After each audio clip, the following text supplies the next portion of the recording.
Welcome to the deep dive. Today we're taking a close look at the Peren Regia Lunar Eclipse Dark Watch. Based on the sources you've shared with us, our mission really is to unpack what makes this timepiece tick, from its design roots, which are fascinating, to the mechanics inside. We'll pull out the key insights. And it's a great one for a deep dive. What's really remarkable, I think, is that blend of, well, ancient inspiration with very modern engineering.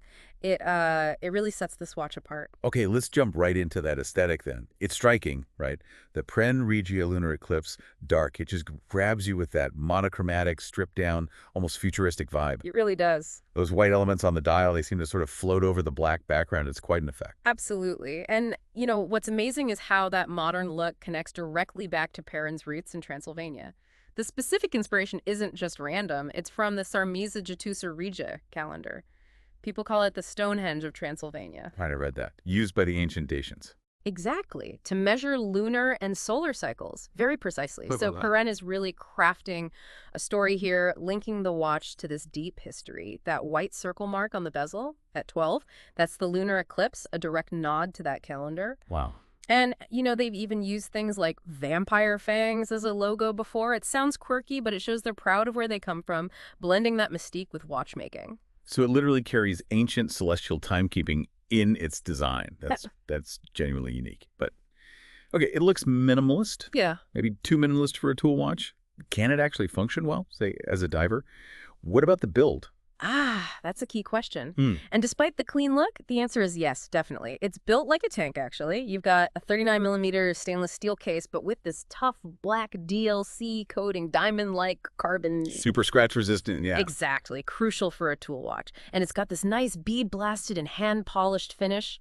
Practically speaking, flat sapphire crystal, 3 layers of anti-reflective coating, plus a screw-down crown, which gets you that 200 meters of water resistance. 200 meters. Yeah. Okay, so this is not just for show.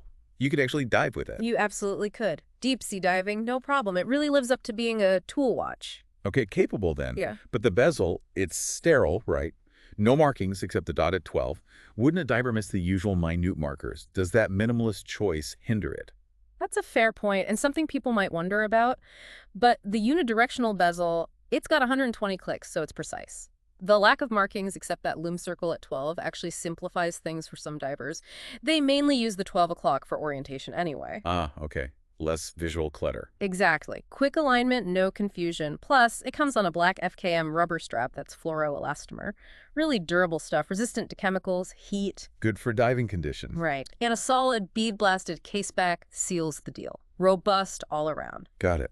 Now let's look closer at that dial. You mentioned the contrast. These open-worked circular indices, and the bigger oval ones at 3, 6, and 9, they're made of Super-LumiNova.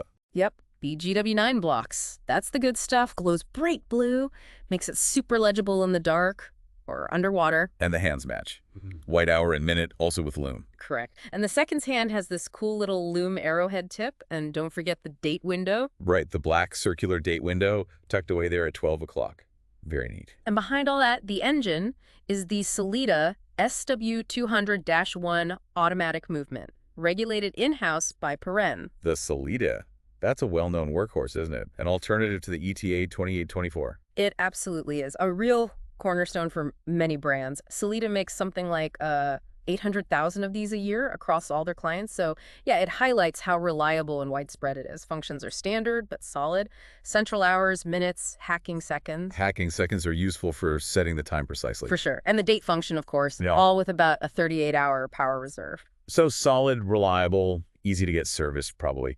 But, some collectors focus on in-house movements. Does using a Sellita detract from Peren being like a boutique brand? That's a great question. I think it shows Peren is being pragmatic. They're focusing on performance and, honestly, value.